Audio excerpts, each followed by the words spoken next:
Now it's my pleasure to introduce our second speaker for this evening, Jared Casey.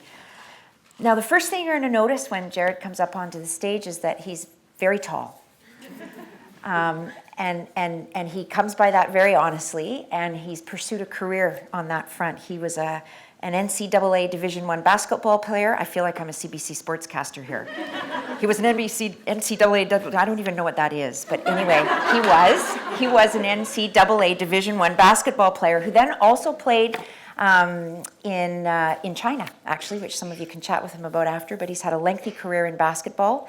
Aside from that, he's also an MBA graduate from the Sauder School of Business at UBC, and he is now the Director of Strategic Policy at the First Nations Health Authority, which is an emerging health authority here in British Columbia that is taking on the devolution of healthcare services formerly delivered by the federal government and the provincial government into a self-governing health delivery infrastructure for both on and off reserve Aboriginal people across BC. Did I get that part right?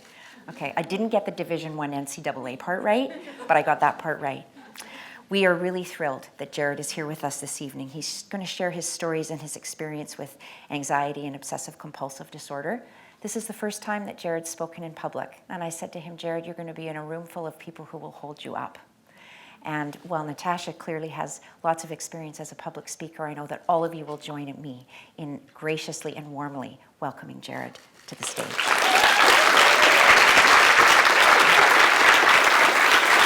Thanks, Barbara. Hello, everyone. I am Jared. I don't have a Twitter, but you can hit me up on MySpace after this. I am from the Skidegate Nation up in Haida Gwaii. However, I grew up here in Vancouver. And I got to start by saying that I'm really grateful and thankful to have this opportunity to speak with you all about my experience of living with anxiety and obsessive compulsive disorder. And my main hope here today is to give at least a few more people the strength to be able to speak about the struggles that they might be going through on a daily basis. Now, I'm going to shoot off a few messages throughout my speech here, but if there's one message I could let everyone take home with them, it's that talking to someone about what you're going through will always help, and that everyone deserves someone to talk to. Now, this goes for everyone. I don't mean just people suffering from a mental illness, but I sincerely believe that mental illness or mental health is more than just the absence of a mental illness. I believe that everyone needs to take care of their mental health the same way we eat healthy, run, get rest to take care of our physical health. Now, since I started speaking publicly about my struggles about a year ago, a lot of people have asked me what were some of my earliest signs of anxiety or any compulsive thoughts. And when I look back now after going through everything I have, I can recognize at a very early age that I did have some tendencies where I might have been anxious about something bad that might happen to people close to me. Just a real fear of anything bad happening in the future. However, when I think about how I self-identify with what I've gone through, it actually goes back to the start of my athletic career. So obviously, as Barbara said, I have played a fair amount of basketball in my life. I feel like I have to start with a disclosure here, and that's that I do really sincerely believe that athletics can add so much value to anyone's life. Athletics taught me how to be determined. It taught me a good work ethic. It taught me the value of teamwork, and the best part was that people could have fun while learning these valuable life skills. And so if I look at my background, I was very, very grateful. I had a great high school career. After that, I was very fortunate to receive an athletic scholarship to go play basketball at the University of San Francisco. I ended up playing 2 years there, a year at Seattle University, a year at University of British Columbia, and then a brief stint overseas. The thing, though, is if I look back to what I've dealt with or where it's manifested or where it represents itself, I can really look back to a very early time in my basketball career where I was interacting with my coaches and my teammates. And I remember my coaches giving me a couple very simple lessons that really would manifest itself as some of the destructive thinking that I would take with me throughout the rest of my life till today. The first one of those was that you can never be satisfied with good enough, or you can always be better. And to a lot of people, this might sound very motivational, and in a way, it is. I always say it's a double-edged sword, because it did have me working harder than ever. It had me being the first one in the gym, the last one to leave the gym. The difference, though, between me and a lot of people was that, well, a lot of my friends seem to talk about how much they played for the love of the game or how much they enjoyed it. I really worked hard simply out of fear of failure. Now, this wasn't the only message that stuck with me. The funny thing was these same coaches that were telling me, you can't be nervous before games, even though you got to be perfect. They would then turn around and I'd be out there, and I'd miss a few shots, and that exact same coach would say, what is bleeping wrong with you? Other words I can't say here in this theater tonight. And so when I look back, what that left me with was a mindset where I was either constantly worried about a mistake that I might make in the future, or feeling guilty beyond belief about a mistake or even just a perceived mistake that I had made in the past. Now, as bad as this was to play with, what I find even worse was how long I spent and how much energy I wasted feeling embarrassed and afraid and hiding the fact about what I was going through from a lot of my friends who were also my teammates, my coaches, teachers, other friends.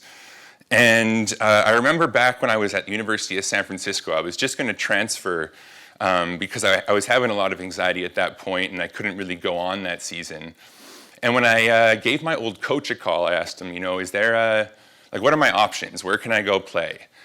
And what he said to me will stick with me for a long time. He said, you have a few options, but the word is out, and that's that, Jared comes with baggage.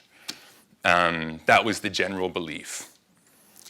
And it actually, if I jump forward in my career to a later point, was probably the low point I had when it came to dealing with social stigma. I finished practice one day, I went home, and my wrist was sore.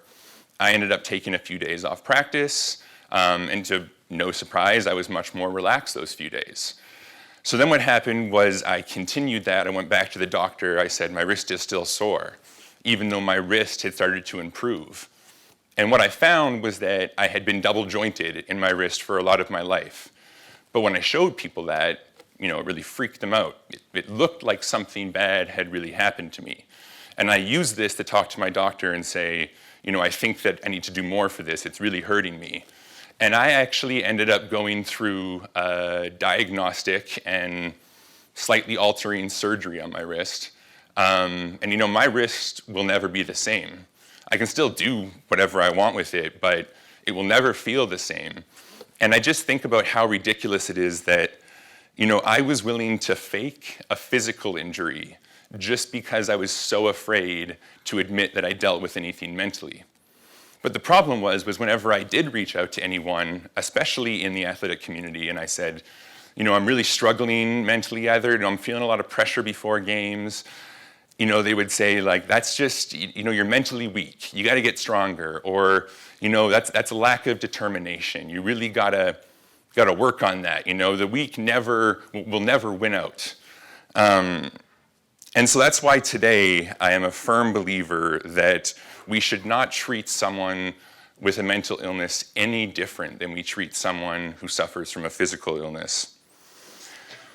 And so as I went on, I saw a lot of my symptoms start to bleed into the rest of my life, into my schoolwork. I'd be very nervous over, or I'd feel very guilty over a few points I missed on a test. And one area it really started to bleed into was into my relationships. There was actually, when it got to its worst point, what happened was I was dating a girl at Seattle University. I went out one night, I had a few drinks, and I made a mistake. I woke up the next morning and I felt guilty beyond belief. In those next 2 or 3 weeks, I lost about 20 pounds. I quit basketball. I left the school for 4 months. And to be honest, I didn't believe that I deserved to be alive. And after going through that for a while, not only did I not feel like I deserved to be alive, but even more so, I was even just as hopeless because I thought things weren't ever going to change. I say this luckily, as in it's kind of, I guess, humorous to me now, only that I'm very lucky that I was too afraid of the idea of ever actually taking one's own life. And so, at this point, though, both myself and people around me saw that I really needed to get help. I was very fortunate that I had my parents to talk to. As I look back now, I think that, I might be dead today if I didn't have my parents to talk to. But I was even more fortunate. I got to see a psychiatrist and a psychologist. I did go on anti-anxiety medication at that point, but where I made a lot of progress was with my psychologist. He worked with me with cognitive behavioral therapy, where I was able to identify and challenge a lot of the irrational thoughts that I had. But there was definitely some change of perspective that he gave me. Some things that he really taught me, and that first one was that everything changes. And this might seem kind of weird to give you comfort, but to me what it was that I knew things couldn't get any worse, so any change might be a good thing. The second one was that everyone has inherent value, regardless of what they say or do. And so then what I began to understand was that while maybe I can always improve, I am always going to be good enough. And what this allowed me to do was start to accept a lot of the uncertainty that I really struggled with. Because what I learned was that no matter what happened, I would come out okay. Now, I haven't been cured or anything of this mental illness. It's something that I still live with. I have my ups and downs. But what I know is that living with this mental illness has not made me any weaker or any less likely to succeed. But it only makes me stronger every day that I live with it. And today, at age 27, I've had a successful high school, college, and professional basketball career. I have my undergraduate degree and a master's degree with a 4.0 average. I am launching Talkaway, a company aimed at ensuring that no one is ever left alone with no one to talk to. And I'm the director of strategic policy at FNHA. And my fiance will kill me if I don't say I'm also getting married in July.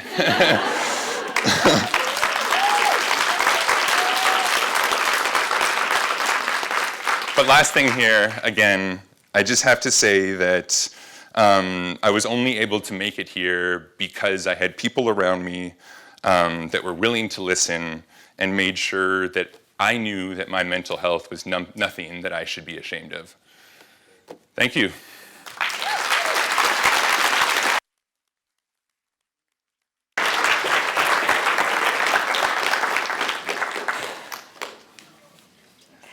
Thank you, Jared, for sharing your story.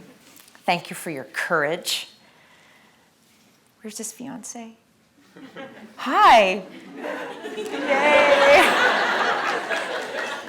Jared, I know that I speak for every single person in this room when I say that you are truly standing tall in everyone's eyes, in every sense of the word tonight.